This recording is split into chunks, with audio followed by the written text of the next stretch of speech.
सबसे पहले तो मैं ये जी। कहूँगा कि आज के हमारी ये जो इस डायलॉग विद हिस्ट्री में जो मेहमान हैं, मेरे लिए एक प्रिविलेज है और ऑनर है कि वो आज मेरे साथ शरीक हुए हैं इस डिस्कशन में।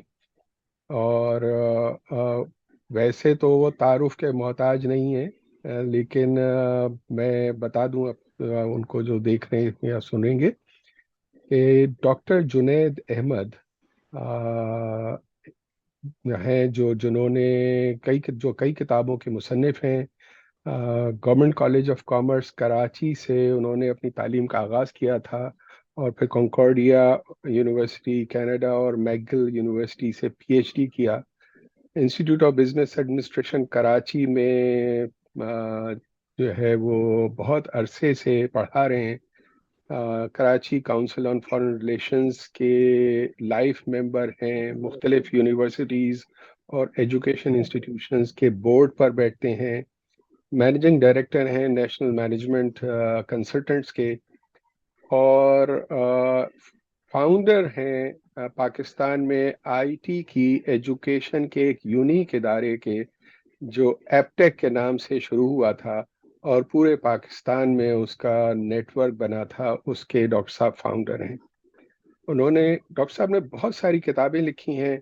इंडिया एंड अपार्थाइड स्टेट, जो 2018 में आई थी, और उसका उर्दू में तर्जुमा बहुत अच्छे उन्वान के साथ, भारत जहां कोई न सर उठा के चले,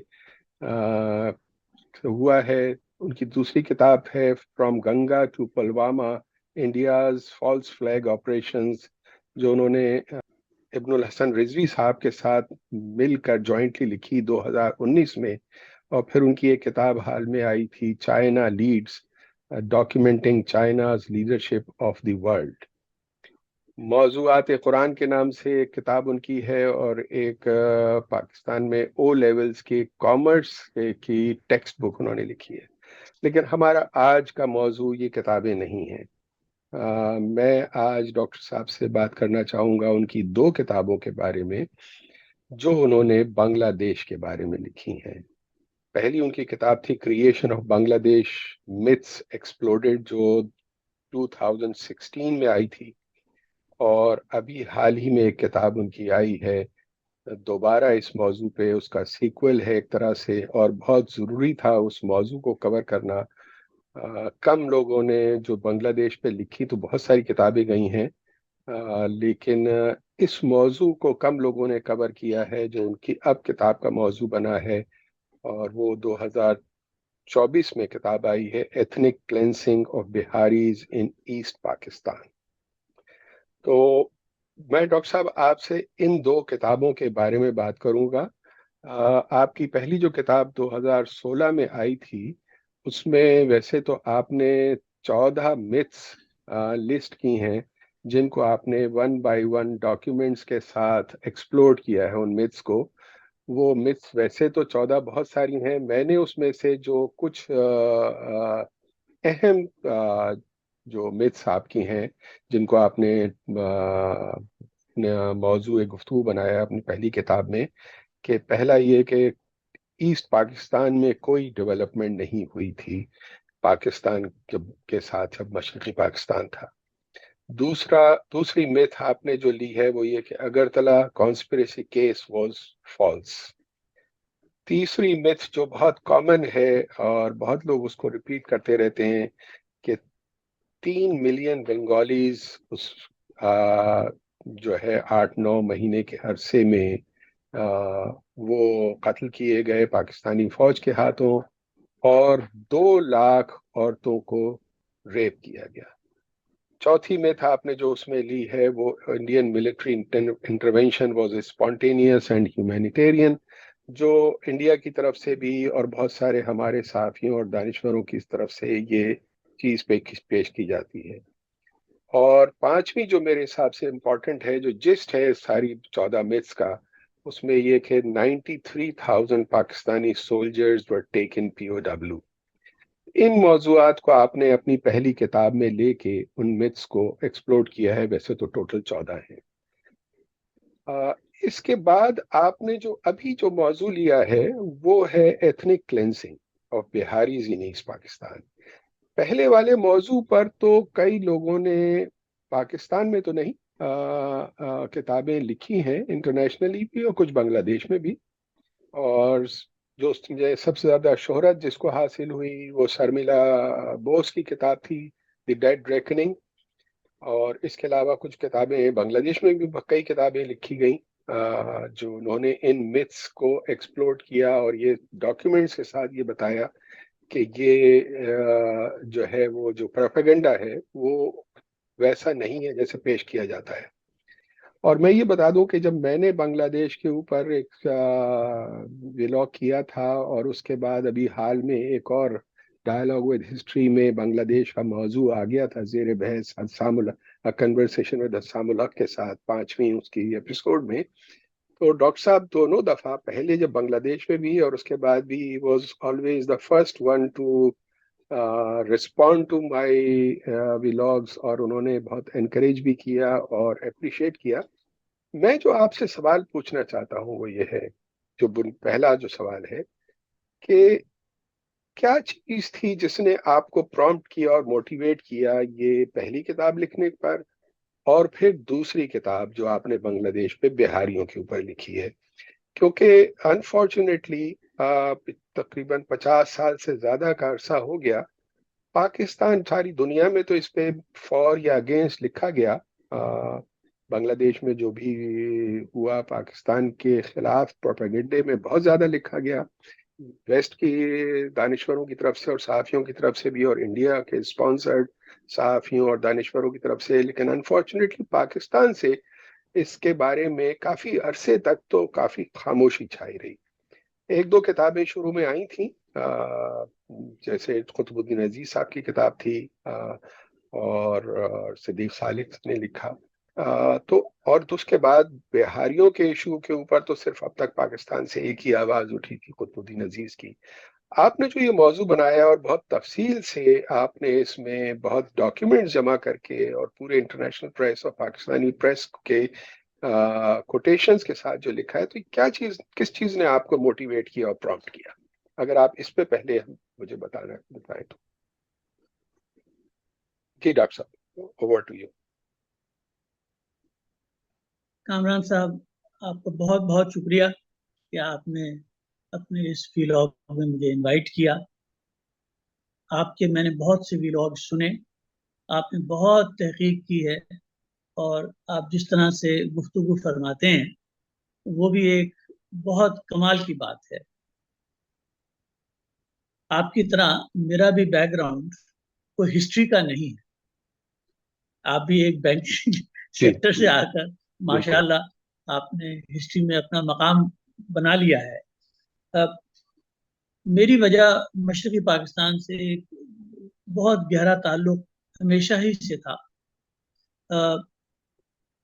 1971 की जंग में मेरे 17 बहन भाई मशरक़ी पाकिस्तान में शहीद हुए थे। खालाजाद, मामूजाद, चाचाजाद, तायाजाद, फूफीजाद बहन भाई, जो कि कुछ फौज में भी थे, आर्मी, एयरफोर्स, नेवी में थे, और मगर ज्यादातर जो थे वो वहाँ पर जो कि इंडस्ट्रीज इस्टेब्लिश की थी मगरबी पाकिस्तान के इंडस्ट्रियलिस्ट से, उनमें काम करते थे।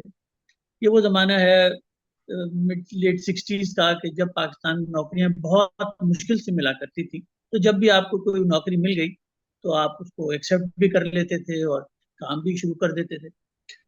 तो ये सब बहन भाई शहीद हुए थे, जिसकी वजह से हमारे पूरे खानदान में एक कोहराम का सा माहौल था कि अ, कि किसी खाला ने, किसी चची ने, किसी ताई ने, किसी मामी ने इन मौतों को एक्सेप्ट नहीं किया था, क्योंकि हुकूमत पाकिस्तान ये बता नहीं पाती थी कि ये वाकयात कैसे हुए थे और मौत कैसे वाक़ हुई। तो ये एक सिलसिला मुसलसल चल रहा था। इनमें से किसी ने अपनी पेंशनें भी नहीं ली थी, क्योंकि नहीं, हमारा बेटा या बेटी तो जिंदा है, तो इंशाल्लाह वो किसी ना किसी दिन आ जाएगा। तो आप सोच सकते हैं कि घर का माहौल पूरे खानदान का क्या हुआ करता था। हम्म। मैं फिर पाकिस्तान से तो बाहर पढ़ने चला गया, वापस आया 1980 में, और बहुत जल्दी मैं एनसी का मैनेजिंग डायरेक्टर बन गया 1982 में। और हमने उस जमाने में मशरक़ी पाकिस्तान में नहीं, बांग्लादेश में हमें 3 काम मिले।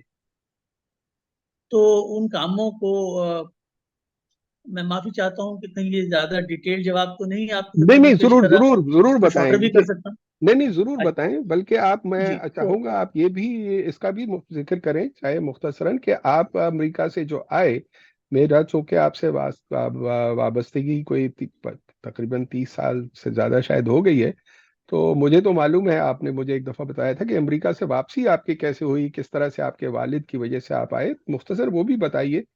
और जब आप गए थे, जब ये वाकया हुआ था, तो उस वक्त आपकी क्या उम्र थी, क्या आप किस तालिब इल्म थे, कहाँ पर थे? मैं तो मैं उसकी तरफ पहले ये बात करके फिर वापस जी मशरक़ी पाकिस्तान पे आता हूँ, जो आपने सवाल फरमाया कि मैं तो पाकिस्तान से पढ़ने गया था जी। और यही इरादा था कि इंशाल्लाह तालीम मुकम्मल करके मैं पाकिस्तान वापस आ जाऊंगा। अल्लाह ताला ने कनाडा में भी अ, बहुत इज्जत अता फरमाई। बैचलर्स में भी, मास्टर्स में भी मुसलसल गोल्ड मेडल मिलते रहे। तो बेल कनाडा में नौकरी की और वहां पर भी 4 साल में 7 प्रमोशनें भी हो गई। चौदह हम्म, हजार डॉलर से शुरू किया था, 4 साल बाद 1,50,000 डॉलर की तनख्वाह हो गई। हमारी उम्र उस जमाने में 24-25 साल थी। तो माश- उसी जमाने में 1979 में ईरान के अंदर हॉस्टेज टेकिंग क्राइसिस चल रही थी। जी। और फिर हमने वहां देखा कि किस तरीके से अमेरिका में और कनाडा में उनकी नफरत, जो कि वो मुसलमानों के साथ करते थे और करते हैं, वो सामने आना शुरू हुई। और फिर मेरा ख्याल है ये नवंबर या दिसंबर 1979 था कि जिसमें इस्लामाबाद में अमेरिकन एम्बेसी चली। उसके हम्म, बाद पाकिस्तान भी फोर फ्रंट पे आ गया उस नफरत के। तो मैं भी ये देखता था कि ये इनकी जो नफरत है वो बहुत ज्यादा बढ़ती ही चली जा रही है। और मैं तबीयतन मैं उन लोगों में से हूँ जो कि रिएक्ट भी करता हूँ। मैं कॉलेज का जॉइंट सेक्रेटरी रहा, जनरल सेक्रेटरी रहा, वाइस प्रेसिडेंट रहा, प्रेसिडेंट हुआ। और फिर मैं कराची स्टूडेंट्स काउंसिल का चेयरमैन भी हुआ, जो कि उस जमाने में 1973 में was representing 54 degree colleges and universities of Karachi. तो तकरीबन मैं उस जमाने में 12 लाख स्टूडेंट्स को रिप्रेजेंट भी करा था। हम्म, तो आपको शायद याद हो वो भुट्टो साहब की उर्दू सिंधी मूवमेंट, उसमें भी हमने बहुत रोल प्ले किया था। और उसके बाद फिर कादियानी मूवमेंट में भी तो बहुत बहुत रोल प्ले किया था, मैं भी उन दिनों में वगैरह कराची में, वगैरह। मैं तो भी उन दिनों में एक कराची में तबीयतन स्टूडेंट था। अच्छा। तो हाँ, हमारी उम्र में तो बहुत ज्यादा फर्क नहीं है। तो ये जी। वजूहात थी। प्लस मेरे वालिद साहब रिटायर हो रहे थे। तो मैं नहीं चाहता था कि वालिद साहब जो हैं वो कहीं अब दोबारा काम करें। तो मैं फिर अपने घर बेचा, नौकरी छोड़ी, नौकरी रिजाइन किया, बेल कनाडा से मकान बेचा। और मैं 23 दिसंबर को, जबकि टोरंटो में काफी बर्फ पड़ी हुई थी, घर बेच के हम 1 जनवरी को कराची पहुंच गए। हमारी बेगम उस जमाने में was also expecting, and I also did not want my child to be born in Canada because I never wanted to give the child the opportunity to say to me कि जी आप तुम मेरा पासपोर्ट मुझे दे दें, मैं वापस Canada जा रहा हूँ या जा रही हूँ। हमें नहीं पता था कि बच्चा हम्म, होगा या बच्ची होगी। तो बहरहाल वो भी एक वजह थी।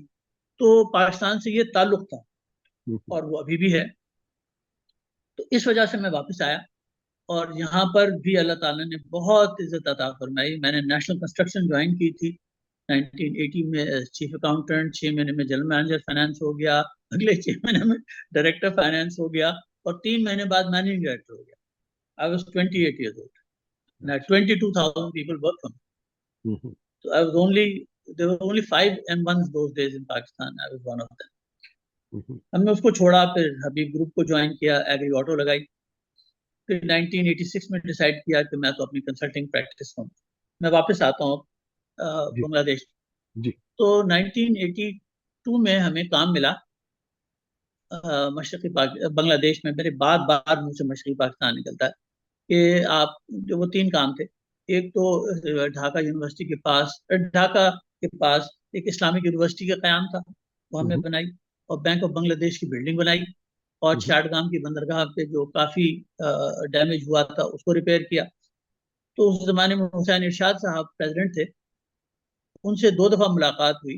तो दूसरी मुलाकात में उन्होंने मेरे साथ बहुत शुक्रिया अदा किया कि जितनी स्पीड से आपने काम किया है, आई एम वेरी इम्प्रेस्ड, और आपने हमारा बहुत काम किया है, बताइए कुछ काम मैं आपके लिए कर सकता हूँ, can I do anything for you? ये तो काम मैं तो आपने इस एनसी जुमले की का तरफ से, इंतजार कर रहा था। ये काम आपने एनसी की तरफ से किए थे? एनसी की तरफ से जी, जी एनसी की तरफ से। जी हाँ, एनसी की तरफ से। तो सर वो तो हम तो एनसी चला रहे थे ना, जी जी तो जी जी। अब बाय द वे ये भी बताते चलूं कि उस जमाने में एनसी ने बैंकॉक का एयरपोर्ट का भी बहुत काम किया था, जी उसकी जी, रनवेज हमने एनसी बनाई। एनसी उस जमाने में बहुत सर बड़ी एनीवे वापस आ कंस्ट्रक्शन रहे हैं। कंपनी थी। जी माशाल्लाह। तो हमसे इन्होंने कहा कि can I do anything for you? मैं तो इसका इंतजार कर रहा था। मैं कहा सर मेरे 17 बहन भाई यहाँ पे दफन हुए हुए हैं, तो मेरी कोई उनकी जो वालदाएं हैं वो उसको मानती नहीं है, तो अगर आप मुझे कुछ हेल्प कर दें कि मैं उनकी कब्रें ढूंढ लूं। तो कहने लगे मैं क्या कर सकता हूँ? मैं कहा सर किसी एक मेजर को दे दीजिए और एक पुलिस ऑफिसर को दे दीजिए। और कहने लगे अच्छा मैं अपनी गाड़ी भी दे देता हूँ। मैंने कहा सर गाड़ी ना दें, तो गाड़ी मैं अपनी ले लूंगा।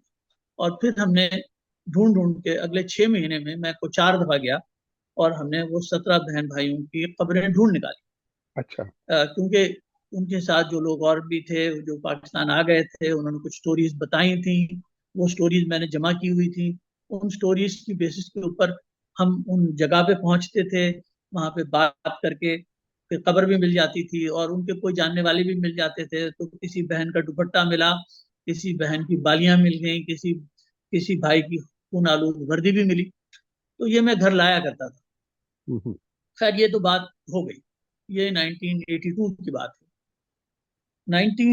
2015 में I became advisor to Chief of Naval Staff. I started meeting a lot of general staff. General hmm. Staff फौज में उसको कहते हैं जिसके आगे जनरल लगा हुआ। या।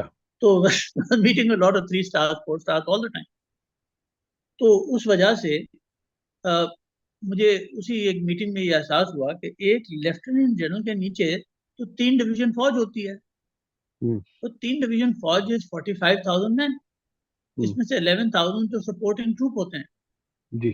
तो that means the combatant soldiers are only 34,000। तो ये 93,000 कितों आए? तो ठीक। हमने उसको थोड़ी सी रिसर्च की, तो पता चला कि 93,000 में से मेजॉरिटी जो थी वो तो सिविलियन आर्म फोर्सेस के भी लोग थे, पुलिस वाले भी थे, और सरकारी अफसरान भी थे वो, और उनकी बीवियां बच्चे भी थे। और फौज तो इसमें इतनी नहीं थी। हम्म। अच्छा, फौज का नंबर एग्जैक्टली क्लैरिफाई नहीं हो रहा था।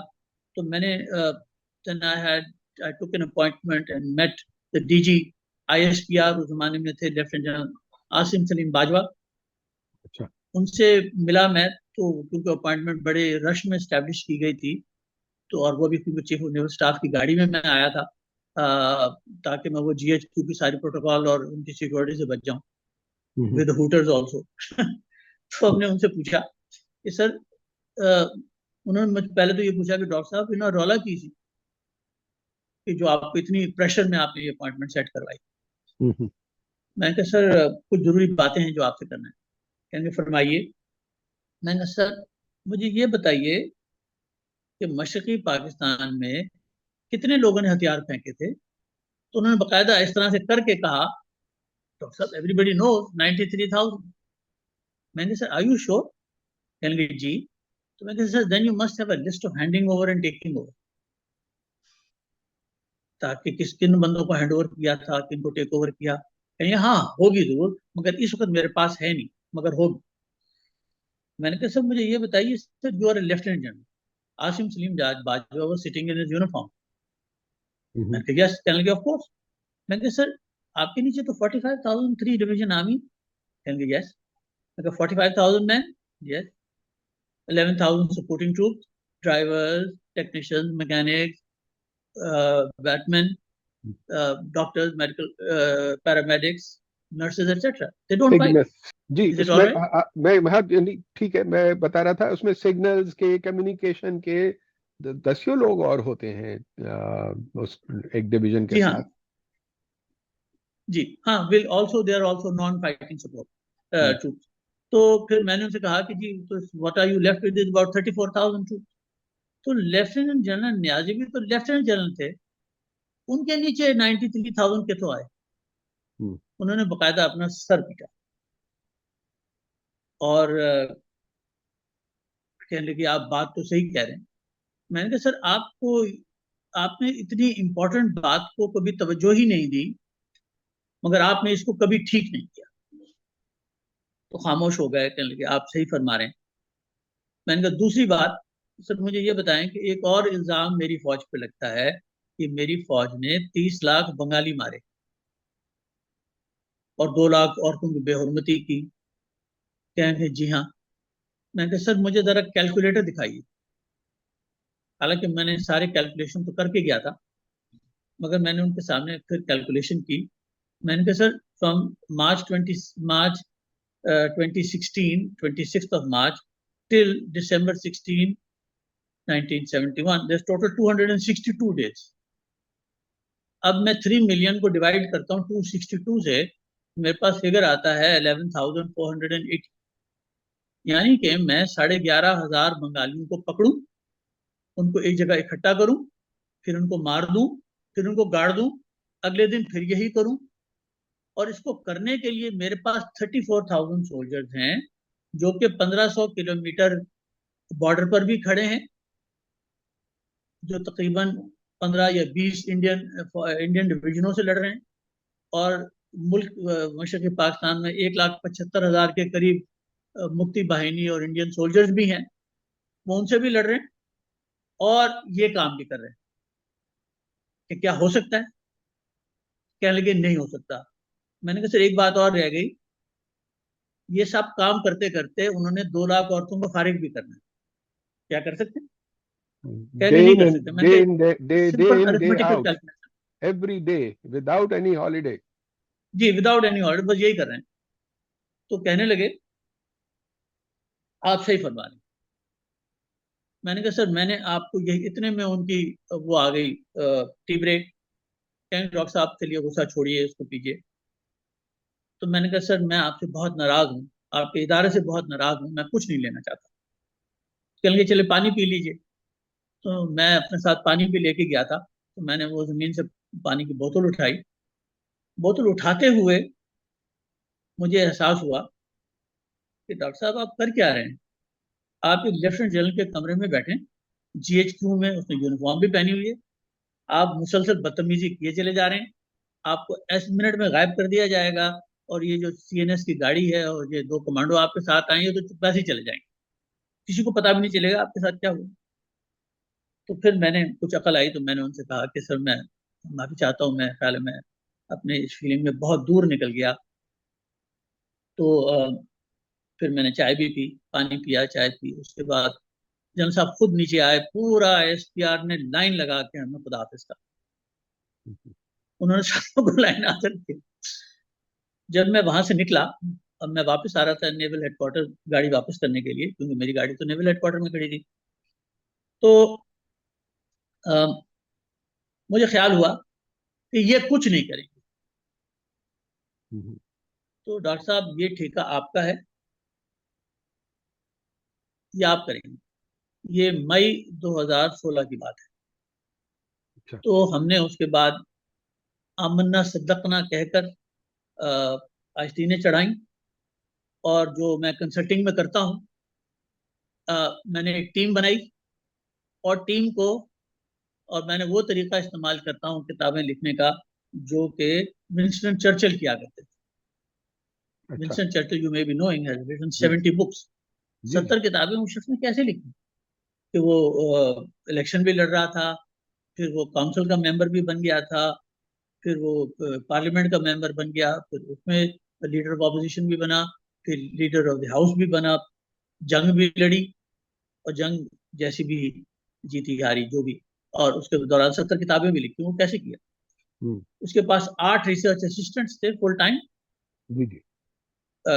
और उससे उन्होंने किताबें के ऊपर चैप्टर्स उनको रिसर्च के लिए देता रहता था, और फिर वो ड्राफ्ट्स आते रहते थे। तो मैंने भी चार बच्चों की टीम बनाई, हम्म। और उनको ये पहले तो किताब का खाका लिख लिया था, और उसके बाद चैप्टर्स के बारे में डिटेल रिसर्च शुरू कर दी।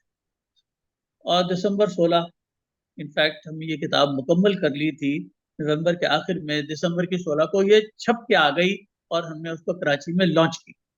और ये माशाल्लाह एक बहुत बड़ी लॉन्च थी जो कराची काउंसिल ने की, और जिसमें हमारे एडमिरल शाहिद करीमुल्लाह साहब चीफ गेस्ट हुए।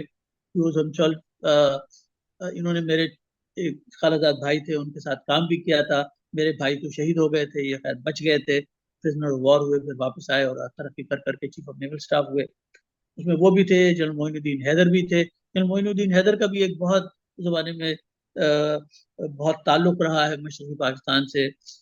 इकराम सहगल भी थे, वो भी वहाँ पे जहाज भी उड़ाते रहे थे और उनकी भी पोस्टिंग वही थी। उनकी वालदा बंगाली, वालिद से जी जी। पंजाबी, इकराम सहगल साहब के।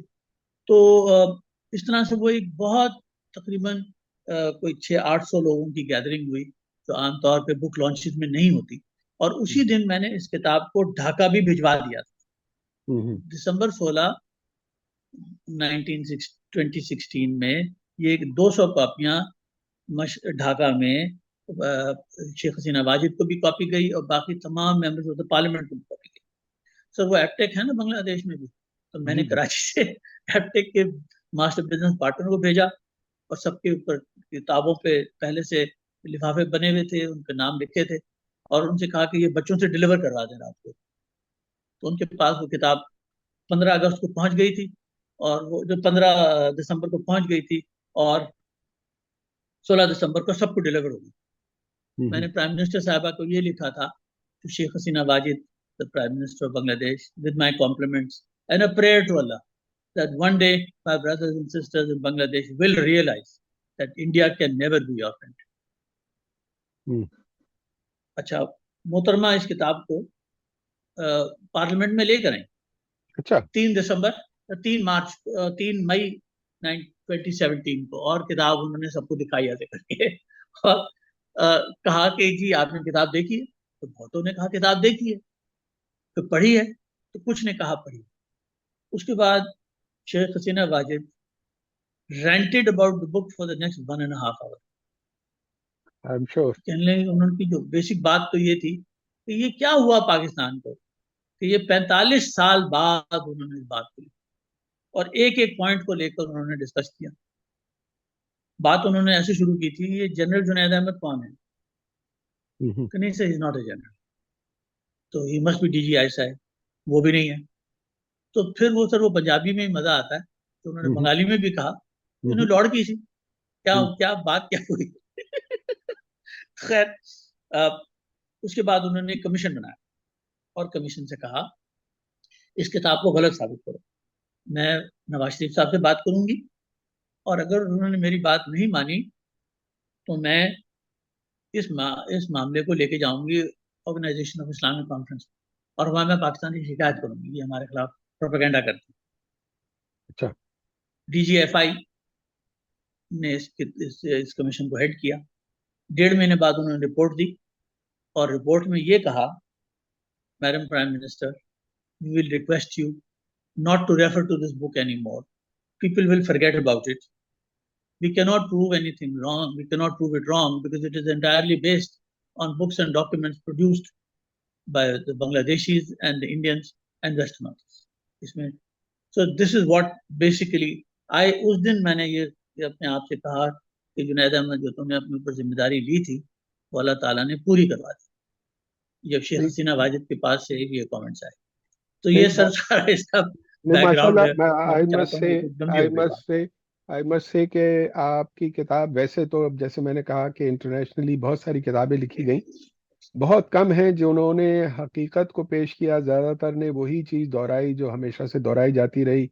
और बांग्लादेश में अब मुजीबुर रहमान ने सबसे पहले जो जनवरी 1972 में एक बात कह दी कि 30 लाख बंगाली मारे गए और 2 लाख औरतों का रेप हुआ, और बाद में ये 2 लाख औरतों का रेप बढ़ के 3 लाख औरतों का हो गया। तो ये 30 लाख और 3 लाख की कहानी और अब चलती रही बहुत अरसे तक। इंडिया में भी बहुत अरसे रही, फिर उन्होंने उसको थोड़ा सा रिवाइज कर लिया। जनरल मानेक शॉ और जनरल जैकब और जनरल अरोड़ा ने अपनी उसमें ज्यादातर हमेशा 10 लाख की ही बात की। लेकिन सहाफ़ियों की सतह पर और दानिश्वरों की सतह पर ये बहुत कुछ 30 लाख और 3 लाख की कहानी आज तक हमारे मुल्क में भी बहुत सारे लोग इसको दोहराते रहे। पाकिस्तान से पहली मर्तबा आपने इस चीज़ को मौजू बनाया था। जैसे मैंने कहा कि शर्मिला बोस ने भी इस पे किताब लिख दी थी, और बंगाल से, ईस्ट पाकिस्तान से खुद कई लोगों ने लिख दी थी। डॉक्टर मोमिन चौधरी ने इस पे किताब लिखी थी। डॉक्टर सैयद सज्जाद हुसैन जो वाइस चांसलर थे ढाका यूनिवर्सिटी ने में, उन आखिरी वाइस चांसलर, उन्होंने भी इस पे लिखा था। और इसके अलावा कुछ बांग्लादेशी सहाफ़ियों ने इस पे दबी जबान से लिखा और कहा। अ, हत्ता कि जो अहमद शरीफ थे, ढाका यूनिवर्सिटी में पढ़ाते थे, उन्होंने भी एक इंटरव्यू रिकॉर्ड किया था कलकत्ता के एक सहाफ़ी के लिए, जिसमें उन्होंने बांग्लादेश के जो फेडरल यूनियन ऑफ जर्नलिस्ट के सदर हुआ करते थे, निर्मल सेन, हिंदू थे वो, और वो हिंदुस्तान नहीं गए थे 1947 में, और ईस्ट पाकिस्तान में ही रहे। उनके हवाले से भी उन्होंने ये कहा कि निर्मल सेन खुद ये कहते थे कि टोटल जो है वो 2.5 लाख लोग मरे थे इस पूरी जंग में, जिसमें से 1.5 लाख बिहारी और वेस्ट पाकिस्तानी थे, और 1 लाख बंगाली थे। तो ये चीज वहां से तो होती रही, लेकिन हमेशा से पाकिस्तान से खामोशी रही थी इस बात पर। और कुतुबुद्दीन अजीज साहब ने एक दफा लिखी थी एक किताब जो बिहारियों के कत्ल पे 1974 जून में, उसके बाद से किसी ने नहीं इस पे कुछ रिसर्च करके लिखा था। आपकी किताब पहली किताब थी। लेकिन एक पहलू जो रह गया था और जिसका मुझे एहसास था, और वो मेरे ख्याल है अब आपने 2024 में उस को कवर किया, और वो ये था कि ये बात तो कुछ लोग कहते रहे और आपने इसको अपनी किताब में साबित भी किया कि ये एक मिथ थी, अफसाना था, 30 लाख और 3 लाख औरतों के रेप का और 30 लाख लोगों के कत्ल का। उसको आपने साबित किया कि ये नहीं था ऐसा। लेकिन एक पहलू जो रह गया था, जो अब कवर हुआ है, वो ये कि जो कहानी बिल्कुल कही नहीं गई, वो था बिहारियों का कत्लेआम। और जो मगरबी पाकिस्तान के लोग जो वहां गए थे, जिनमें पठान थे, पंजाबी थे, सिंधी थे, और दूसरे उर्दू स्पीकिंग थे, खैर वहां पे तो सभी को बिहारी कहा जाता था उस वक्त, उनका जो कत्ल हुआ, उसके ऊपर अब आपने जो एथनिक क्लेंसिंग इन ईस्ट पाकिस्तान पे किताब लिखी है, मैं समझता हूँ कि इस मौजू पर तो किसी ने भी कुछ नहीं कहा। और मैं आपसे एक सवाल पूछना चाहता हूँ, अगर आप ये सेंसिटिव शायद सवाल हो, कि आपकी, जैसे आपने खुद बताया कि आपके जो है वो पाकिस्तान की जो पावरफुल इस्टेब्लिशमेंट है, उनसे आपका राब्ता रहा, वाबस्ता रहे। मैं जानता हूं कि आप उनके यहाँ उनके सेमिनार्स में, उनकी ट्रेनिंग्स में भी शरीक होते रहे हैं, बहुत एक्सटेंसिवली उनको लेक्चर्स देते रहे हैं मुख्तलिफ मौजूआत के ऊपर। ये मुझे बताइए कि इस मौजू के ऊपर पाकिस्तान के हुक्मरानों ने, और ख़ास तौर पर फौजी हुक्मरानों ने, कभी क्यों नहीं कुछ कहा, और आज तक नहीं कह रहे कि वहां पे जो बिहारियों का कत्लेआम हुआ, और उसके बाद जो वहां पर जो 3 लाख बिहारी आज भी मौजूद हैं कैंपों में, उसके ऊपर क्यों खामोशी रहती है वहां सर, इसमें हमने जो एक एटीट्यूड है मेरे मुल्क का कि गल मुकाओ और मिटी पाओ, पर? तो वो जो पंजाबी की अपनी एक कैपेबिलिटी है जो उर्दू में नहीं हो पाती, कि वो जो बात हो गई, डॉक्टर साहब छोड़ो, ये छोड़ो, आगे चलें, बात करें। और ये जो गल मुकाने वाली बात है कि ये हम्म। हो गया है, just forget about it, and मिटी पाए आप इसको, यू बैरियर। जी। इनफैक्ट ये जो बिहारियों का मामला था, ये अपने कुतुबुद्दीन जी साहब ने पहली दफा, जैसे आपने शायद फरमाया, वो ब्लड एंड टीयर्स किताब का नाम है, जी। जी। और जी। वो बहुत जबरदस्त तरीके से उन्होंने लिखी है। उसमें उन्होंने तकरीबन कोई 5,000 बिहारियों के इंटरव्यूज किए हैं, जी। बिहारी फैमिलीज के इंटरव्यूज किए हैं। और उनको, उसमें से फिर उन्होंने तकरीबन 175 या 174 इंटरव्यूज को सिलेक्ट किया, और उनको इस किताब में अच्छा, बगैर उनके पास वो 5,000 के 5,000 इंटरव्यूज डॉक्यूमेंटेड हैं। और जी। और जब वो उनसे कर लेते थे, सच अ थॉरो जर्नलिस्ट, कि उसके बाद वो जिसका इंटरव्यू किया होता था उसे साइन भी करवाते।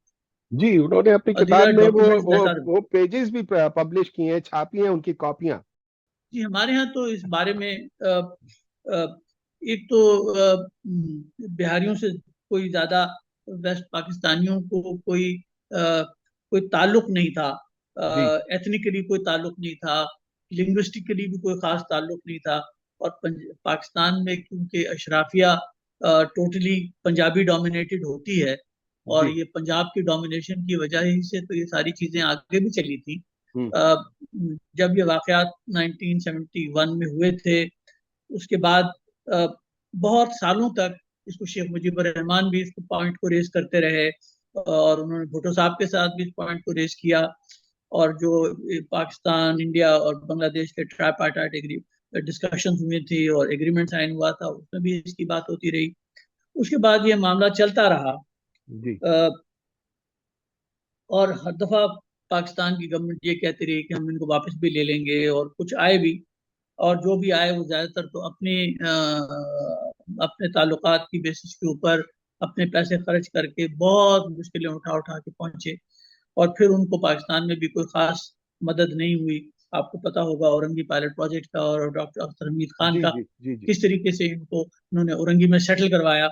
और तकरीबन 12, वो तकरीबन उस जमाने में कोई 3,20,000 बिहारियों को सेटल हुआ था। जी। उसके बाद ये ये मैं हुआ है सिर्फ मैं कि सिर्फ पाकिस्तान, दरमियान में वो कर रहा हूँ, मैं बीच में जो देख रहा था वो उनकी ये किताब है जो कि कुतुबुद्दीन अजीज साहब की, ब्लड एंड जी टीयर्स के नाम से, जी जिसमें उन्होंने डॉक्यूमेंट्स जी किए हाँ, हैं सारे। जी जी हाँ। इस किताब को पढ़ना भी बहुत एक तकलीफ दे होता है। जो इसमें डिटेल है और जिस किस्म की जुल्म सितम और बर्बरियत की गई है बिहारियों के साथ, वो इसमें बहुत डिटेल में डॉक्यूमेंटेड है। और जब मैंने किताब को बहुत अर्सा पहले पढ़ा था, और अब अपनी इस किताब में 1971 ethnic cleansing of Bihari's in east Pakistan के सिलसिले में मैंने इसको बहुत हेविली यूज किया है, क्योंकि यही एक किताब है जो कि इस सारी चीज को बहुत बेहतर तरीके से डॉक्यूमेंट करती है। मैं वापस आता हूँ अपनी बात पे जी वहीं से, कि हुकूमत पाकिस्तान को बहुत पैसे भी मिले। सऊदी अरबियन गवर्नमेंट ने भी दिया, राब्ता आलम इस्लामी ने भी पैसे दिए, यूएन ह्यूमन राइट्स कमीशन ने भी पैसे दिए, और मुख्तलिफ मुखियर हजरात ने भी पैसे दिए। ओवर $6 बिलियन जमा हुए। हम्म और अपने ये नवाज शरीफ साहब भी जब बांग्लादेश गए तो यहाँ पर भी ये वायदा करके आए कि मैं 5,000 फैमिलीज जो है वो उनको पाकिस्तान बुलाएंगे, और उनको पंजाब के मुख्तलिफ डिस्ट्रिक्ट्स में से हम सेटल करवा देंगे। उसमें से सिर्फ एक मूवमेंट हुई थी, उसके बाद वो भी नहीं हुआ। उससे पहले जियाउल हक साहब भी यही वादे करते रहते हैं। ये सारे पैसे पाकिस्तान आए और ये सब खा गए। Hmm. Never did anything in this respect. जो कुछ भी लोग आए हैं वो अपनी उस पे आए हैं। अब तो ये हाल है, क्योंकि मैं इन बंगालियों के, इन सब बिहारियों के साथ काफी मैं राब्ता रखता हूँ। अ, अब तो उनकी वो जनरेशन जो कि 1971 में थी, वो तो बहुत बूढ़ी हो गई है। और उसके बाद 2008 में बांग्लादेश के सुप्रीम कोर्ट ने ये फैसला कर दिया था कि मशरक़ी जो बांग्लादेश में बच्चे पैदा हुए हैं बिहारियों के यहाँ, वो उनको बंगाली सिटीजनशिप दे दी जाए। तो बहुतों ने वो बंगाली सिटीजनशिप ले भी ली थी। But over a period of time इनमें से जो बिहारी अब वहाँ रहते हैं, वो अब पाकिस्तान आना भी नहीं चाहते, क्योंकि उनके कोई रूट्स नहीं है, and they also feel very cut up about the fact कि पाकिस्तान ने कुछ किया नहीं। And so they live a miserable life and they continue to do so. और इसमें इसका जो इंडिया इसमें फायदा डॉक्टर साहब, उठाता अगर रहता है अगर वो, आप मुझे इजाजत दें तो मैं, सॉरी आपकी बात खता कलाम हो रहा है इसमें, आपके इल्म में होगा कि बहुत सारे ऐसे लोग हैं जो कि मोस्टली ओवरसीज सेटल्ड हैं।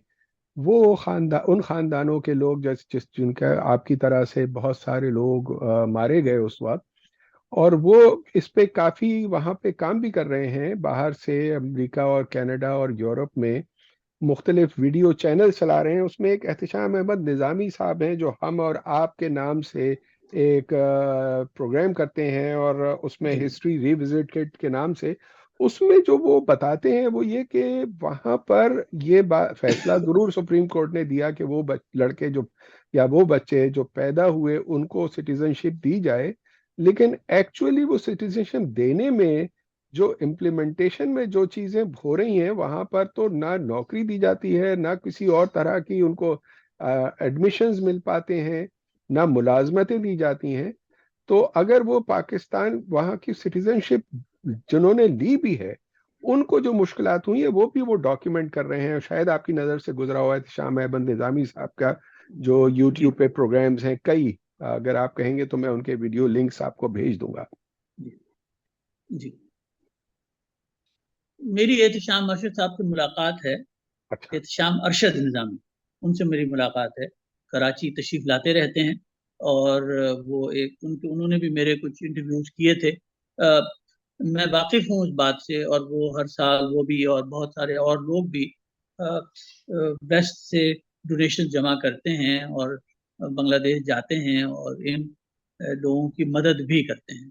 हम्म। मैंने पूरा एक प्रोग्राम तरतीब दिया कि आपको याद होगा या शायद ना पता हो कि आज से कोई 15-16 साल पहले मुशर्रफ साहब के ज़माने में जी जी। एक केस गया था सुप्रीम कोर्ट में।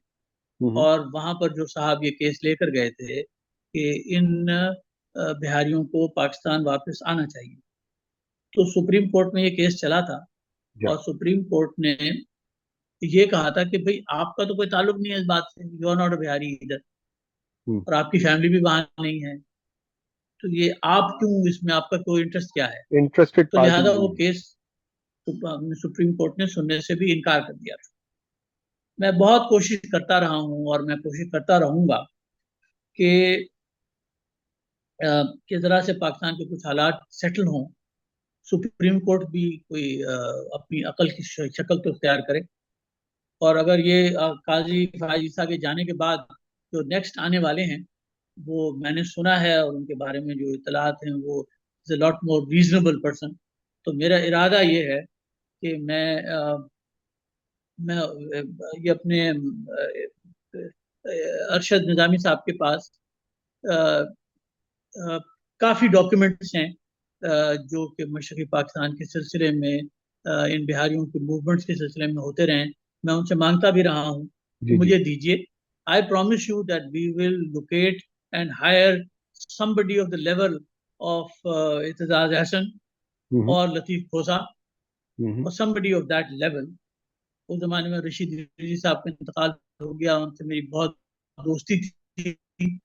जी जी। वो उनसे खुद भी मैंने तो बात वो भी खुद भी तो की स्टूडेंट थी। मूवमेंट में रहे थे रशीद रिजवी। डॉक्टर डॉक्टर साहब आपकी आवाज थोड़ी सी वो हो रही है, शायद लाइन में कोई प्रॉब्लम है। आपकी आवाज तो मुझे साफ आ रही है। अच्छा, अब आपकी आवाज ठीक हो गई है, दरमियान में थोड़े जी। से कुछ जुमले आपके जो है वो गार्बल्ड हो गए। अच्छा। तो हाँ, मैंने आपसे जो बात आखिर की जुमले मैं रिपीट कर देता हाँ। हूँ, जी। इम्पोर्टेंट है कि ये एक सुप्रीम कोर्ट में किस्सा गया था, केस गया था। मगर सुप्रीम कोर्ट ने उसको सुनने से इस बात इस वजह के जी कहकर इनकार कर दिया था कि आप जो जिन्होंने केस फाइल किया था कि अपेलेंट का आपका कोई ताल्लुक इन बात से बनता नहीं है डायरेक्ट। जी। तो लिहाजा आप you are not you are not aggrieved party.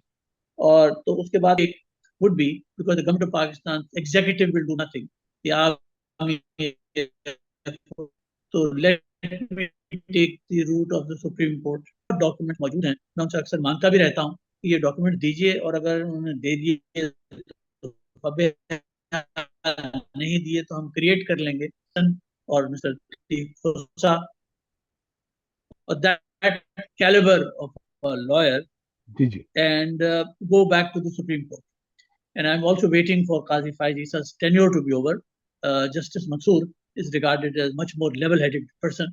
So I intend to take this matter to the court, because ये मैंने जो सारी जद्दोजहद है, ये इसको मैं रायगा नहीं होना चाहता कि लेकिन मैंने और मैंने ये तो लोग सुना है मेरी डॉक्टर बात साहब, सुनते भी मैं हैं। डॉक्टर साहब, मैंने तो सुना है, खबर तो ये भी है कि अगले चीफ जस्टिस को रोकने के लिए काजी फायज ईसा साहब को 3 साल की एक्सटेंशन देने की भी बातें हो रही हैं। जी बिल्कुल हो रही हैं। मेरा सर इस सारे बारे में कामरान साहब एक बड़ी सिंपल सी थिंकिंग है। उन्होंने पूरी कोशिश कर ली है इमरान खान को कत्ल करने की। हम्म। उसको गोलियां भी मारी, पांच, तीन तो अटेम्प्ट हुए हैं उसके हेलीकॉप्टर में, and I am personally aware of this. जी जी। उसके बाद वजीराबाद का किस्सा हुआ, फिर इस्लामाबाद हाई कोर्ट के बाहर का किस्सा हुआ, उसके बाद अडियाला जेल में मुख्तलिफ हरकतें होती रही हैं, मगर ये कर नहीं पा रहे। जी। और मेरे उसमें थिंकिंग ये होती है कि एक तो अमेरिका की चक्की है, वो जी। चलती रहती है, और एक अल्लाह सुब्हान ताला की भी चक्की है, वो भी चलती बिल्कुल। रहती है, और एक दिन बिल्कुल। आता है कि अल्लाह सुब्हान ताला की चक्की उसको क्रॉस करती है। जी। और मुझे वो नजर आ रहा है कि वो हो रहा है।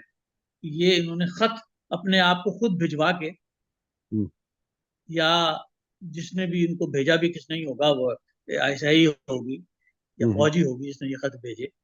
मगर ये अगर आप नोट करें, वो ये नहीं बता रहे हम्म। कि इन खतों में लिखा क्या है। अच्छा, जी। तुम्हारे तो इन खतों की रिसीवमेंट पे ही तुम्हारा ये हशर हो गया। वो जो 6 हाई कोर्ट के जजेस हैं, इस्लामाबाद हाई कोर्ट के जजेस हैं, उनके खानदान वालों को पकड़ पकड़ के बाहर आ गया, उनके घरों पे रेड्स की गई, उनके घरों में क्या। और तुम्हें तो खत की बेसिस पर आपका ही बुरा हाल हो गया। अब देखिए सर, ये सारी चीजें जो हैं मेरे हिसाब से, ये वाला की check to the back, it's just a चलिए। Matter of time. इंशाल्लाह इंशाल्लाह। मंथ्स इस हो पे जाएगा। आते हम इस मैं इस पे आता हूँ कि आपने अपनी किताब में, मैं ये टेबल भी शेयर कर लूंगा स्क्रीन पर। आपने पूरी जो एथनिक क्लेंसिंग 1971 की है बिहारीज की, उसके ऊपर जो किताब है आपकी रीसेंट, उसमें आपने पूरे फैक्ट्स टैबुलेट किए हैं। जी उसमें आपने एक टेबल दिया है, जिस टेबल में तकरीबन 5 लाख बिहारी, ये आपका टेबल है, टेबल 10, या casualties of Biharis and non Bengalis in during March April 1971। इत्तेफाक से हम अप्रैल जी 2024 में बैठे हैं, ये वही दिन थे जब ये सब कुछ हो रहा था। तो इसमें जी आपने टेबल दी है, टेबलेट किया है पूरे डिस्ट्रिक्ट वाइज और शहरों के हिसाब से। 33 शहर दिए हैं जिसमें तकरीबन 5,04,99,691 बिहारीज को मारा गया, और 160,815 नॉन बंगालीज, और ये टोटल बनते हैं 660,506। इस पे मेरा मुझे यकीन है, मैंने और बहुत सारे डॉक्यूमेंट्स और किताबें भी देखी हैं जिसमें सिमिलर फिगर्स बार बार कोरेबोरेट हुई हैं पाकिस्तान से। आपने, और जैसे आप जून 1974 में क़ुतबुद्दीन अजीज अजीज साहब ने लिखा था।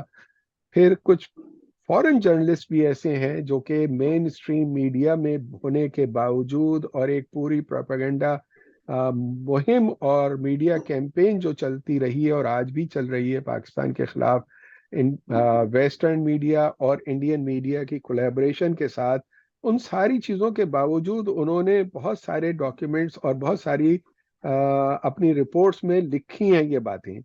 फिर उसके बाद बांग्लादेश से खुद कई लोगों ने इस पे लिखना शुरू किया, और उनमें से कई लोग बांग्लादेश में नहीं रह सके और उनको फिर बांग्लादेश से बाहर चला जाना पड़ा। जैसे गफार चौधरी साहब थे, उन्होंने जब पहली दफ़ा इस पे आवाज़ उठाई, तो फिर वो उसके बाद वो बांग्लादेश में नहीं रहे, और लंदन में अभी पिछले दिनों 2022 में उनका इंतकाल हुआ। सैयद सज्जाद हुसैन साहब जो कि वाइस चांसलर थे, उन्होंने इस पे बहुत किताब लिखी। मेरा आपसे सवाल ये है कि हमेशा ये बात होती है जब 30 मिलियन और 300,000 की मुजीबुर रहमान की फिगर्स पे जो सेम लोग थे और रिस्पॉन्सिबल जर्नलिस्ट थे और दानिश्वर थे, उन्होंने क्वेश्चन किया कि भाई इसकी डॉक्यूमेंटेशन क्या है। तो आपने जब ये फिगर्स दी हैं तो आप इसकी किस तरह से सब्सटेंशिएट करते हैं इसको, क्योंकि इस पे सवाल ये आएगा कि जी ये तो फिगर आपने बना दी और इसकी सब्सटेंशिएशन क्या है। जी। अ, सर मेरी जो इस दफा इस काविश में जो एक मुख्तलिफ काम हुआ है जो इससे पहले नहीं हुआ, कि मेरे पास 6 पाकिस्तानी अखबारात 1971 के पूरे मौजूद थे। तो मैंने हम्म। मार्च आपकी आवाज फिर थोड़ी कट गई है। 1971 से फरवरी 1972 तक आपको जी। जंग मशरक पर नवाए वक्त। जी, वो मैंने ये 6 अखबार हैं जो मैंने इनको हासिल किया, और बल्कि नेशनल लाइब्रेरी में इनका एक प्रोग्राम बनवाया था। और 1951 या 52 से लेकर 1980 तक के जो पाकिस्तान के मेजर अखबार थे उनको डिजिटलाइज करवाया। और इसका कोई 20 करोड़ रुपए मैंने हुकूमत पाकिस्तान से लेकर नेशनल लाइब्रेरी को दिलवाए थे। तो हम्म। जिसके बाद अच्छा, मेरा मकसद तो सिर्फ 1971 के अखबार चाहिए थे। अगर मैं हम्म। यही मांगता रहता तो नेशनल लाइब्रेरी वाले मेरी बात भी ना सुनते। तो हमने वही अपनी मैनेजमेंट कंसल्टिंग वाली कैपेबिलिटीज तैयार की, और उनका ये हम्म। तो होना ही चाहिए, और वो हम्म। कन्विंस किया। और उसके बाद तो मेरे पास ये अखबार मौजूद थे। अब तकरीबन हर अखबार में जैसे कुतुबुद्दीन नजीर साहब की किताब में 72 में हुकूमत पाकिस्तान ने एक लॉ पास कर दिया था और ऑर्डर इशू किया था, जो आजकल भी हुकूमत करती रहती है, कि अखबारों में मगरबी पाकिस्तान के अखबारों में और मशरकी पाकिस्तान के अखबारों में जो मशरकी पाकिस्तान में हो रहा है उसको रिपोर्ट ना करो। जो जी। वहाँ कत्लेआम हो रहा है उसको रिपोर्ट ना करो, ताकि मगरबी पाकिस्तान में जो बंगाली रहते हैं उनके खिलाफ कोई एक्शन ना हो। अब मैं बिल्कुल। ये बात आप खुशी से कह सकता हूँ। आपने जो ये बात कही बहुत अहम है, क्योंकि अब बदकिस्मती ये हुई, मैं उस वक्त स्टूडेंट था, यंग स्टूडेंट। और चूंकि ये एडमिनिस्ट्रेटिव ऑर्डर गवर्नमेंट ने अपनी विजडम में इशू किया, जो भी उसकी वजूहात रही हों, एक तो उनकी वजह ये थी कि शायद वो ये जो उस वक्त उन्होंने उसकी लॉजिक दी थी कि इसकी वजह से मगरबी पाकिस्तान में उन बंगालियों के ऊपर रिएक्शन आएगा और रिप्रेजल आएगा जो कि यहाँ पे स्ट्रैंडेड हैं, और मगरबी पाकिस्तान में लोग जी हाँ। मुश्तइल हो जाएंगे। और दूसरी शायद उनकी ये भी वजह थी कि वो ये एडमिट नहीं करना चाह रहे थे कि मशरकी पाकिस्तान में हालात उनके हाथ से निकले जा रहे हैं, और वहां पे इस तरह की लॉलेसनेस हो गई है, तो वो इसको सामने नहीं ला रहे थे। लेकिन उसका नतीजा ये हुआ था कि मेरे जैसे लोग भी एक बहुत अरसे तक 74 75 में नौजवान था, बल्कि स्टूडेंट पॉलिटिक्स में भी उस जमाने में था। हम सब लोग यही समझते थे कि जो मगरिबी दुनिया में जो छप रहा है शायद यही सही है, क्योंकि दूसरी जानिब से तो कुछ आ ही नहीं रहा था। और ये तो बहुत अरसे के बाद फिर देखना शुरू किया, जब बांग्लादेश से लोगों ने लिखा कि ये भी हुआ है यहाँ पे, और जो बिहारी आते थे वो चीखते थे, तो हम ये समझते थे कि ये थोड़ा बहुत लोग हैं और ऐसी प्रोपेगेंडा कर रहे हैं, झूठ बोल रहे हैं। और ये एक आम तासुर मगरबी पाकिस्तान में यही था कि कहाँ हुआ है, कुछ भी नहीं हुआ बिहारियों के साथ तो। और आज तक बहुत बड़ी तादाद है मगरबी पाकिस्तान के लोगों की जिन्होंने तारीख को नहीं खंगाला है। वो यही समझते हैं कि शायद ये बात एग्जैजरेटेड है। तो इसको किस तरह से पाकिस्तान के अखबारात तो आपने जमा किए, मुझे मालूम है आपने टेबुलेट भी किए इस पूरी किताब में। क्या आपको मौका मिला, क्योंकि ये एक भी सवाल आ जाता है बाज दफा, जो लोगों को नहीं मानना, जो कहते हैं मैं ना मानूं वाली बात, जो 65 में है मैं ना मानूं, तो जिनको नहीं मानना वो ये कहेंगे, कह देंगे कि जी ये तो पाकिस्तान के अपने अखबार हैं, झूठ बोल रहे हैं। तो क्या आपको ऐसा मौका मिला कि आप बाहर के अखबारों में भी ये चीजें छपी हैं, गार्डियन में भी छपी हैं, उस वक्त बहुत बड़ी तादाद में नहीं रिपीट हुई, लेकिन वक्तन फवक्तन ये रिपोर्ट्स आती रही हैं कि बिहारियों के साथ भी जो हो रहा है, उनको आपने टेबुलेट किया? जी, मैं आपसे गुजारिश करता हूँ कि 1971 के मार्च की 24 या 23 तारीख को मशरक़ी पाकिस्तान में मार्शल लॉ अथॉरिटीज़ ने एक हुक्म और जारी कर दिया था कि यहाँ जो अ, अ, अ, बाहर के नामनिगार हैं, जर्नलिस्ट हैं, वो मशरक़ी पाकिस्तान छोड़ के चले जाएं। आपकी आवाज फिर दोबारा बीच में रुक गई है। मेरा ख्याल है आपको मेरी आवाज आ रही होगी। आप दुरुस्त कह रहे हैं, उस वक्त जो है वो रुदात खान इंफॉर्मेशन सेक्रेटरी होते थे, उन्होंने ये ना सिर्फ ऑर्डर पास किया बल्कि जबरदस्ती सारे फॉरेन जर्नलिस्ट को पकड़ पकड़ के ले जाके जहाजों में जबरदस्ती डाल के कराची भेज दिया था। डॉक्टर साहब, आपको आवाज मेरी आप आ सक रही है? इंटरनेट की शायद प्रॉब्लम की वजह से डॉक्टर जुनैद साहब जी। जी जी डॉक्टर साहब। जनाब। हाँ जी तो इनको इन्होंने अपने दफातर कलकत्ता में स्टैब्लिश कर लिए थे, जी और कलकत्ता में बैठकर फिर ये इंडियन रेडियो और इंडियन टीवी और इंडियन अखबारों की बेसिस के ऊपर अपनी खबरें बनाते थे, और खबरें बनाकर ये गार्डियन, डेली टेलीग्राफ वगैरह को ये भेजा करते थे। अच्छा, जो पाकिस्तानी अखबारात मैंने स्कैन किए हैं, उनमें इन बाहर के अखबारों की भी खबरें हैं, और वो उसमें आप कहीं कहीं हैं, मगर वो कोई बहुत ज्यादा नहीं है।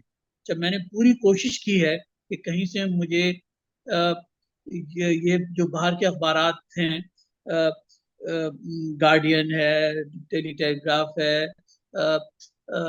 टाइम्स ऑफ लंदन है, न्यूयॉर्क टाइम्स है, वॉशिंगटन पोस्ट है, वगैरह वगैरह, कि ये इनके कहीं से मुझे डिजिटल वर्जन मिल जाए। इनके डिजिटल वर्जन नहीं मिल रहे थे। मगर कामरान साहब, मुझे एक बात और अब अजराह तस्करा आ ही गई है, तो मैं आपसे अर्ज करूं। जी जब पाकिस्तान के 93,000 सोल्जर्स ने सरेंडर किया था 1971 में, और जो हम सुनते थे, तो मैं तो उस जमाने में अपना इंटरमीडिएट खत्म करके बीकॉम में आ रहा था। जी जी। तो मुझे इस मुल्क से भी नफरत हो गई थी, हम्म और मैं यहाँ से चला जाना चाहता था। उसके बाद 73, 70, 72, 73 में जो हमने स्टूडेंट पॉलिटिक्स में बहुत हंगामा किया, उसकी भी वजह यही चिढ़ थी कि मुझे, या अल्लाह, आपने किस मुल्क में पैदा कर दिया, किस मुल्क, मुसलमान मुल्क में पैदा कर दिया, कि इतनी बड़ी फौज ने मेरी बेइज्जती की है। तो मैं तो एक इंतहाई रजील कौम से ताल्लुक रखता हूँ। मैंने भाई साहब से कहा था कि अब आप, मैं कनाडा जा रहा हूँ पढ़ने के लिए, और मैं वापस नहीं आऊँ। हम्म। मुझे इस मुल्क से नफरत है। आप मुझे एक वन वे का टिकट दे दें, और 4 महीने की, एक एक महीने का, एक सेमेस्टर की ट्यूशन फीस दे दें, और 4 महीने के पैसे दे दें, मैं जानू मेरा काम जाने।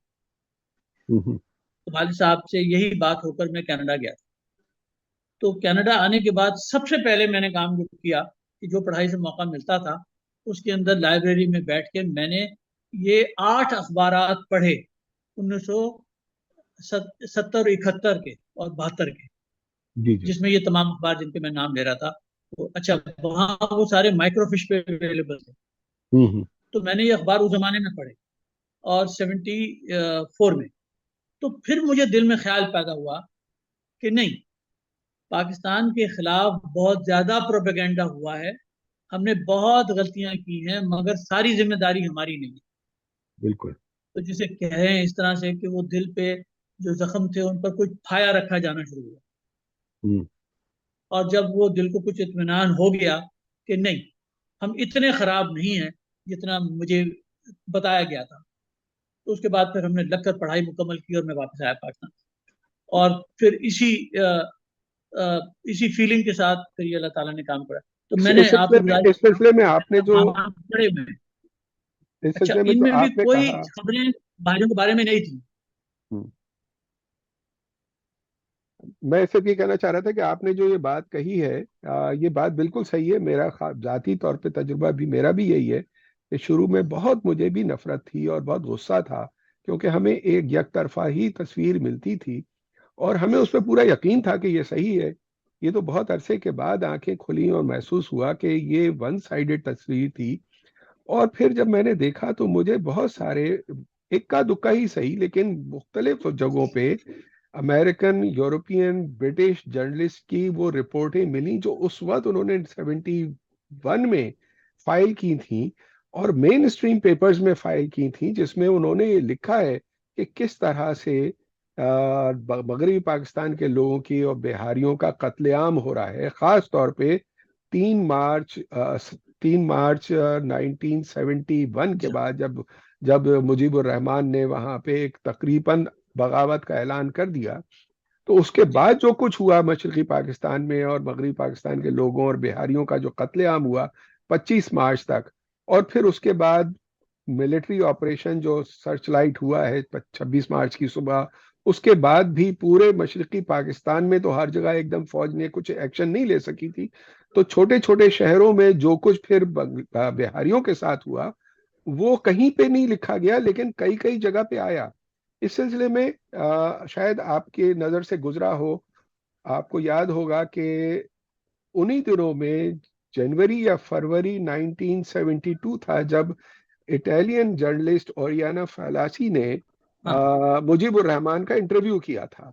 या और वो या ढाका स्टेडियम पे अपनी आंखों से वो देख कर आई थी, जो कादिर बाहिनी, अब्दुल कादिर सिद्दीकी की जी बाहिनी के जो थे, उन्होंने किस तरह से बिहारियों को पब्लिकली लोगों के सामने मारा था। जब उसने वो जी सवाल किया तो मुजीबुर रहमान, जो आपको मालूम होगा पूरा किस्सा, आपने किताब में भी उसका तस्करा जी किया है, जी लेकिन वो फिर मैंने तलाश किया कि ये किताबों में उसके रेफरेंसेस तो हैं। सैयद सज्जाद हुसैन ने बांग्लादेश से जो किताब लिखी उसमें भी उन्होंने उसका तस्करा किया। लेकिन जब मैंने अब उसको तलाश करने की कोशिश की कि कहीं से वो ओरियाना फलासी का इंटरव्यू डिजिटल फॉर्म में मिल जाए, तो वो मुझे कहीं नहीं मिला। और मैं कोशिश करता रहा कि यूट्यूब पे कहीं किसी और जगह, लेकिन वो जी मेरा ख्याल है कि शायद डिप्लोमेटिक रीजंस की वजह से, क्योंकि ओरियाना फराची ने उस इंटरव्यू से वॉकआउट कर दिया था। और वॉकआउट करने के बाद उसकी उसकी बहुत तलखी हुई थी मुजीबुर रहमान के साथ, और वॉकआउट करके चली गई। शायद उसके जो पेपर था, यूरोपियन अखबार जिसके लिए उसने वो इंटरव्यू किया था, उन्होंने शायद डिप्लोमेटिकली या तो उसको छापा नहीं, या छापने के बाद उसको अब वो उसका डिजिटल रिकॉर्ड नहीं मिलता। मुझे सिर्फ एक न्यूयॉर्क टाइम्स की एक कटिंग मिल सकी।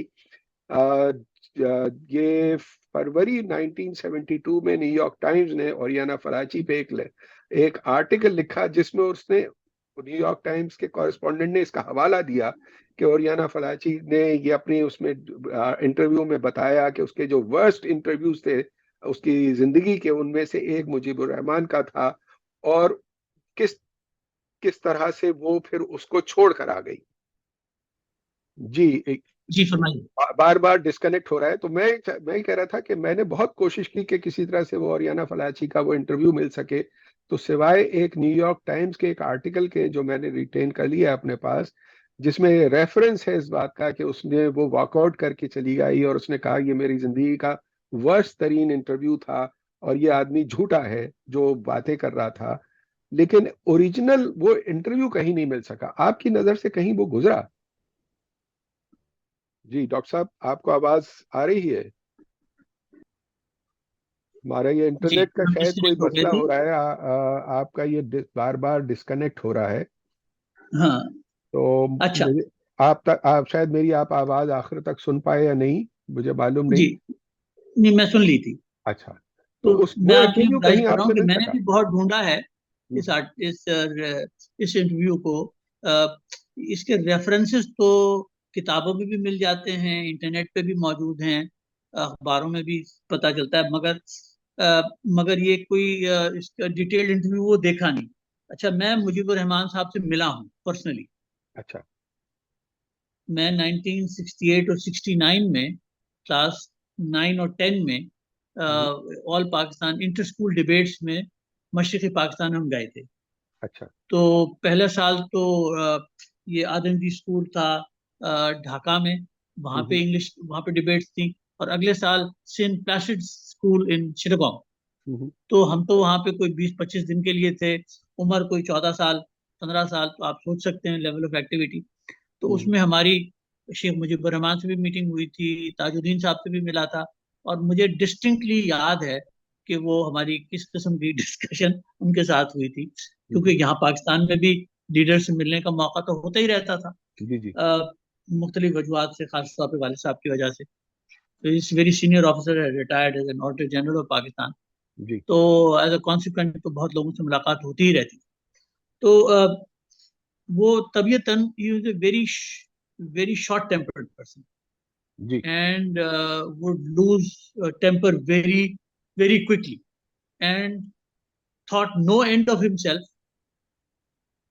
uh, और उनको जो कत्ल होने की जो बेसिक वजह है, हम्म, वो उनकी बदतमीजियां ही थी जो उन्होंने फौजियों के साथ करनी शुरू कर दी जी थी। यूज जी। To openly abuse them hmm, and use very derogatory language. तो वो उस वजह से ही वो, मेरे ख्याल है, वो इकट्ठे हुए और they got rid of. Sir, मैं आपसे मेरा जो अपना नेक्स्ट अगला प्रोग्राम जो जी। है, प्रोजेक्ट है, वो ये किताब लिखने की एक बहुत बड़ी वजह ये भी है कि बांग्लादेश की गवर्नमेंट ने एक कमीशन बनवाया है. It's an international commission to prove that Pakistan Army had killed 3 million Bengalis in 1971 and that Pakistan Army should be declared as a terrorist organization. जी आपको इल्म होगा कि जी ये पिछले 2 साल से यूनाइटेड स्टेट्स की कांग्रेस में किस्सा चल रहा है जी हाँ और इस सिलसिले में वहाँ पे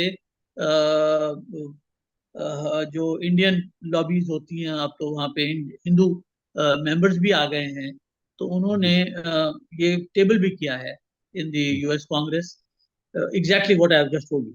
जी तो जी बट वो अभी तक वो उन्होंने कांग्रेस में इस पे डिबेट वगैरह नहीं हुई है, ये डेफर हो जाता है. उसके अंदर भी कुछ पाकिस्तान की लॉबी भी शामिल होती है, कुछ उसमें मेरी भी एक्टिविटी होती है, तो वो डेफर हो जाता है. मगर उसके बाद बांग्लादेश गवर्नमेंट पीछे नहीं हटी है. उन्होंने एक इंटरनेशनल कमीशन बनाया. It is headed by a man called professor David Muller, hmm who is a professor in university of Manitoba, Canada. हम्म मुझे पता चला इसका, हमारे भी बहुत से दोस्त हैं बांग्लादेश में, तो उनसे मेरे पास वो प्रेस रिलीज की कॉपी आई. हम्म उसकी बेसिस के ऊपर मैं पीछे पड़ा कि इसका चेयरमैन कौन है इस कमीशन का. तो पता चला ये डेविड मिलर साहब है. मैं डेविड मिलर साहब तक पहुंचा, तो वो कनाडा की कुछ एफिलिएशन तो अभी भी बाकी है ना. जी हाँ तो अ, उनसे बात हुई, फिर मैंने उन्हें अपनी किताब भेजी. फिर मैंने तकरीबन कोई 200 150 200 पेजेस जो इस सब्जेक्ट के ऊपर मेरे पास मौजूद थे, वो सब मैंने स्कैन किए, उन्हें भेजे कि सर आपको दूसरी साइड भी तो पता चलनी चाहिए. हम्म, और बांग्लादेश गवर्नमेंट ने अब एक ह्यूमन राइट्स कमीशन में जेनीवा में एक रिक्वेस्ट डाली हुई है. They want to conduct a seminar on the subject. हम्म, और इरादा था कि वो मार्च और अप्रैल में होगा. अच्छा, जी जी मुझे जेनीवा में जो पाकिस्तान का मिशन है, in the human rights commission, उन्होंने मुझसे कांटेक्ट किया कि डॉक्टर साहब ये तो हम जिससे भी बात करते हैं वो सब आप ही की तरफ मोड़ देते हैं, हम्म, तो आप इस पे बताइए. तो मैंने ये किताब लिखने की जो एक बेसिक वजह इसको जल्दी से ये हुई कि मैं ये चाहता था कि ये किताब जब उनका सेमिनार हो तो उसके बाद ये किताब भी अवेलेबल हो, नहीं कि नहीं आप नहीं आई मस्ट है. से कि ये आपका और बहुत भी टाइमली मूव है और बहुत ज्यादा इसकी जरूरत थी कि पाकिस्तान से कोई डॉक्यूमेंटेड इस पे काम करे क्योंकि आपको मालूम है जैसे आप तो मुझसे ज्यादा जानते हैं कि इंटरनेशनल लॉबीज भी काम कर रही हैं. इंडियन लॉबी तो बहुत ज्यादा अब स्ट्रांग हो गई है. इंडियन मीडिया अब almost as strong as the western media. उनकी जो आउटरीच है, जो उनका नेटवर्क है, वो फॉर्मिडेबल नेटवर्क है. और ये दोनों जब एक चीज पे कंबाइन होते हैं तो पाकिस्तान के लिए बहुत मुश्किल हो जाता है कि वो अपना केस डिफेंड कर सके. और यहाँ से अनफॉर्चुनेटली हमारे हुक्मरान फॉर वेरियस पॉलिटिकल रीजंस इस पे ज्यादा बात भी नहीं करते, ज्यादा इंटरेस्टेड भी नहीं है. तो ये जो आपकी जैसी कोशिशें हैं ये बहुत जरूरी हैं क्योंकि पाकिस्तान के अंदर भी आपको मालूम है कि एक बहुत बड़ी लॉबी है जर्नलिस्ट में और दानिश्वरों में और सो कॉल्ड प्रोग्रेसिव जो अपने आप को कहते हैं. मैं तो इसलिए कि वो सो कॉल्ड कहता हूँ कि मैं नहीं समझता कि ये लोग प्रोग्रेसिव हैं जो इस पे कंटिन्यूअसली काम कर रहे हैं कि पाकिस्तान को किसी तरह से इम्प्लीकेट किया जाए और मैं वो वहाँ पे वही चीज टाइम रिपीट करते लूंगा रहते हैं. जी सॉरी. जी आप क्या फरमा रहे थे?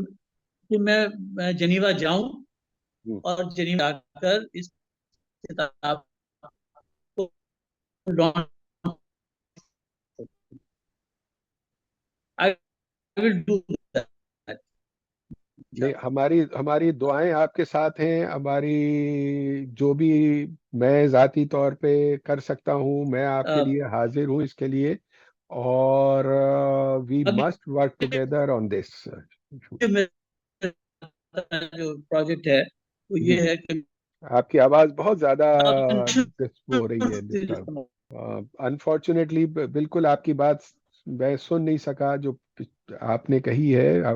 वो इंटरनेट की प्रॉब्लम की वजह से ये बार बार इंटरनेट की कनेक्शन की डिसरप्शन की वजह से आपकी आवाज वो हो जाती है. और आपकी जो पिछली बात थी वो बिल्कुल कम से कम मुझ तक नहीं पहुंच सकी। मुझे नहीं अच्छा। मालूम मेरी आवाज आप तक पहुंच पा रही है। आप जनीवा जी अपान। बात कर रहे थे, जनीवा की। जी। जी मैं ये बता रहा था कि जेनीवा में वो इंडिया बांग्लादेश जो है एक सेमिनार कंडक्ट करेगा, हम्म, आई थिंक इन अप्रैल, इसी इसी महीने में, कि on the genocide of 3 million Bengalis by the at the hands of the Pakistan Army in 1971। मुझे ये बात पाकिस्तानी मिशन जो है जेनीवा में, वो मेरे से राब्ते में रहे हैं। तो एक वजह इस किताब को लिखने की ये भी थी कि मैं नहीं चाहता था कि this should be left open to the Indian and to the Bangladeshis, हमारी तरफ से भी जवाब होना चाहिए। तो वो तो अल्लाह ताला ने करवा लिया है।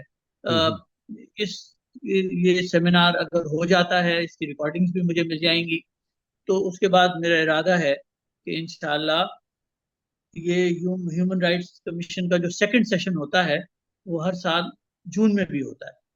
तो मैं अच्छा। जून में अपने लिए टाइम मांगू through the Pakistani mission and take a slot hmm, and do a book launch there, which I will in inshallah। इरादा तो है। नहीं, हमारी दुआएं आपके साथ हैं डॉक्टर साहब। आपने एक बहुत बड़ा काम किया है। और बदकिस्मती से मुल्क में ऐसे लोग बहुत सारे मौजूद हैं जो इसके खिलाफ काम कर रहे हैं। इंडिया में दोबारा इस चीज़ को दोबारा टेकअप किया जा रहा है। कभी हाल ही में जो है वो श्याम बेनेगल, जो बड़े मशहूर वहाँ पे फिल्म प्रोड्यूसर डायरेक्टर हैं, उन्होंने एक मुजीबुर रहमान पे एक फिल्म बनाई है। जी हाँ। आ, तो ये सब एक पूरे कैंपेन का हिस्सा है। ये बिला वजह नहीं है कि अचानक जो है वो मुजीबुर रहमान की लाइफ पर एक फिल्म बन रही है वहाँ पर। और तो और पाकिस्तान में भी बहुत सारे लोग बार बार तस्करा में लाते हैं इस बात को, और फिर ये जिक्र करते हैं कि पाकिस्तान की फौज ने वहाँ पे जो जिस तरह से कत्लेआम किया और 30 लाख बंगालियों को मार दिया और 3 लाख औरतों को रेप कर दिया। तो ये वन साइडेड चीज इतनी बार रिपीट होती है कि उसमें वो बातें खो जाती हैं जो वेस्टर्न जर्नलिस्ट 72 से लिख रहे हैं, बांग्लादेश की राइटर्स लिख रहे हैं, उस उतनी तादाद में नहीं। लेकिन वो बातें छपती तो हैं एक दफा, लेकिन रिपीट नहीं होती, रिकॉल नहीं होता। और एक इंडियन और वेस्टर्न मीडिया का इतना स्ट्रांग रिकॉल है चीजों का, बार बार आता रहता है कि लोगों के जहन से फिर पुरानी बात निकल जाती है और वही एक चीज चिपक जाती है जहनों पे कि ये चीज जो है ये हकीकत है। असल में सर हमने, जैसे मैंने आपसे पहले अर्ज किया, अ, आप जैगो महमूद रज़ी साहब को भी जानते हैं, उनको जी वो जी। मेरे 14 प्रिंसिपल्स ऑफ पाकिस्तानी मैनेजमेंट है। जी जी। एंड जयराम साहब, जयराम भाई हमारे बहुत अच्छे दोस्त हैं। तो वो मुझे अक्सर और बेशतर वो 14 प्रिंसिपल्स रिपीट करवाते हैं। तो उसमें से ये दो प्रिंसिपल्स भी हैं, मिट्टी पाओ और गल मुकाओ। वो एक्चुअली सारे के सारे 14 प्रिंसिपल्स जो हैं वो पाकिस्तान को बड़ा डिटेल में डिस्क्राइब कर देते हैं, मेरे पूरे मुल्क की साइकी को। मैं एक चीज और कहना चाह रहा था, मैं उसको बहुत जी अहम है, जी। वो मैं आपसे रिपीट करूं। सर 1992 में जब कराची के हालात बहुत खराब थे, तो हमारे घर के सामने भी घर के ऊपर भी फायरिंग हुई थी। मैं फारान हम्म, सोसाइटी में रहता था, और वहाँ दो आदमी कत्ल भी हुए थे हमारी गली के अंदर। हम्म। तो जब बच्चे स्कूल जाते थे तो बेगम साहब के पास भी टेलीफोन आना, वो भी बहुत परेशान रहती थी, और हम भी। तो फिर आपकी आवाज फिर डिस्कनेक्ट हो गई है जब आप बता रहे थे कि आप आपकी फारान सोसाइटी कराची में हिल पार्क के पास जहां आपकी रिहाइश थी, आपकी गली में दो लोग कत्ल हुए थे। जो डॉन का जो मेट्रो सेक्शन होता, डॉन का जो छपता था, उसमें भी कराची की खबरें नहीं आ रही थी हम्म। कि कराची में क्या हो रहा है। यहाँ पर 12,000 लड़कों को गायब किया गया जी। और उनको मार भी दिया गया। यहाँ पर एमक्यूएम हकीकी बनवाई गई, एमक्यूएम हकीकी से क्या क्या हरकतें हुई पर नहीं थी। ये उसी तरह से था जैसे 1971 में डॉक्टर साहब आपकी आवाज बार बार और कट मेरा रही है। वहाँ हाँ, अक्सर और बेशतर लोगों से इस बात पे बहस भी होती थी, झगड़ा भी होता था। क्या डॉक्टर साहब ये बात बात रिकॉर्ड नहीं हो पा रही, करें? आपकी आपकी पूरी गुफ्तगू रिकॉर्ड नहीं हो पाई। रोज 100 बंदा मर जाता सॉरी, मैं माजरा चाहता हूँ। था। इंटरनेट आप थे। इंटरनेट की वजह से आपकी बात नहीं पहुंच पा रही है और रिकॉर्ड नहीं हो पाई है डॉक्टर साहब। या तो फिर हम ये करते हैं कि दोबारा एक कुछ देर के आखिर के बाद चंद कर लेते हैं, या कल मिनट। कर लें, या दोबारा एक डेढ़ घंटे के बाद दोबारा करें, शायद इंटरनेट की ये प्रॉब्लम उस वक्त तक सॉल्व हो जाए। जी हेलो, नहीं आ रही है आपकी आवाज डॉक्टर साहब। चलिए।